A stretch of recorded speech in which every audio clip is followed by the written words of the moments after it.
BJP तो सवाल उठा ही रही थी उत्तराखंड सरकार पर, उसकी तैयारियों पर। अब खुद राज्यपाल ने सवाल उठाए हैं। राज्यपाल अजीज कुरैशी से बात की एबीपी न्यूज़ ने, और उन्होंने साफ कहा कि तैयारियां जो थी वो नाकाफ़ी थी, और उन्होंने चिट्ठी तक लिखी थी सरकार को। 1 साल से सरकार को आगाह कर रहे थे, ये कह रहे हैं खुद अजीज कुरैशी, राज्यपाल हैं उत्तराखंड के। उन्होंने सवाल उठाए हैं तैयारियों को लेकर। उत्तराखंड सरकार ने जिस तरह की तैयारियां की थी प्राकृतिक आपदाओं के लिए, उसको लेकर वो सवाल उठाते रहे हैं। ऐसा उनका दावा है कि उन्होंने पहले भी सरकार को आगाह किया था। तो न सिर्फ विपक्ष बल्कि खुद राज्यपाल भी ये कह रहे हैं।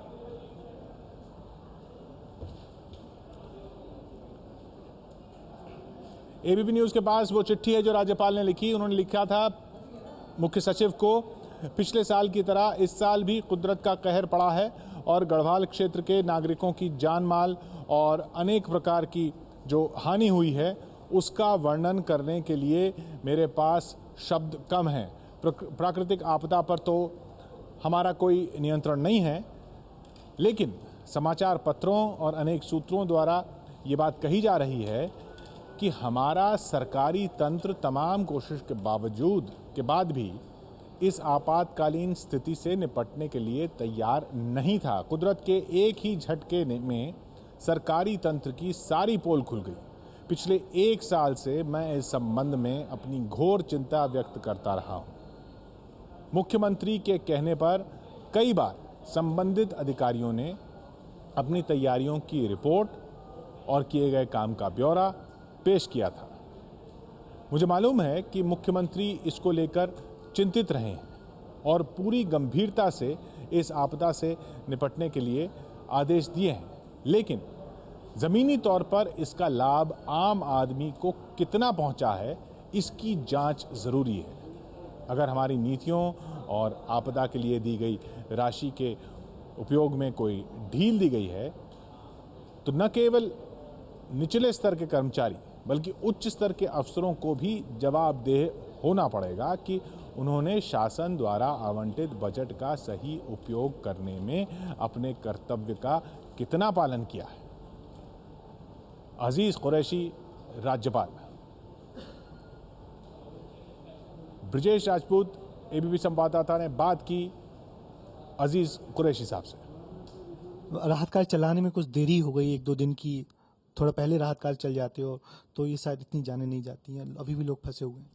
देखिए, मैं तो इसको मानता कि कमी हो सकती है, आदमी का गलती हो सकती है कि लेकिन सरकार ने इमीडिएट कार्रवाई शुरू की। मैं तो रात को आपदा आई है 17 तारीख को, मैं दिखा सकता हूँ आपको। सुबह उसकी नेक्स्ट मॉर्निंग मेरे इंस्ट्रक्शन इश्यू हो गए थे पूरे सारी सरकार को। चीफ सेक्रेटरी को मैंने लिखा था कि ये होना चाहिए और ये नहीं करना चाहिए, और मैंने ये भी लिखा चीफ सेक्रेटरी को कि जो लोगों के जिम्मे काम दिए गए थे करने का, अगर नहीं किया तो उनके खिलाफ कार्रवाई, तुरंत कड़ी से कड़ी कार्रवाई की जाए। कि पिछले साल का काम हो रहा था उसका दंड की जाए। साथ साथ राज्यपाल ने सेना की जरूर तारीफ की है।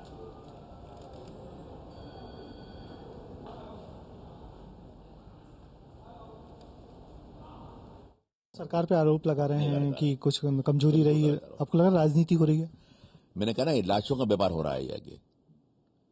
इस वक्त पे ना आदमी का धर्म, ना राजनीति, ना पार्टी, ना व्यक्ति, ना भाषा, ना प्रांत, ये खाली मानवता का मसला है पूरा। और हमको अपने, क्योंकि चारों धाम जो हमारे हैं वो केवल एक धर्म का ताल्लुक नहीं है उनका, मेरा सोचना ऐसा है। ये भारत के कल्चर की, सभ्यता की, परंपरा की, इतिहास की, हमारे विरासत की निशानी, सिंबल है हमारा है कि, और इन सबकी सुरक्षा करना, सबका विकास करना, सबको डेवलप करना और हर यात्री को अधिक से अधिक सहूलत मिले वहाँ, ये हमारा कर्तव्य है। हमारा ये हमारा नैतिक धार्मिक कर्तव्य मानता हूँ उसका कि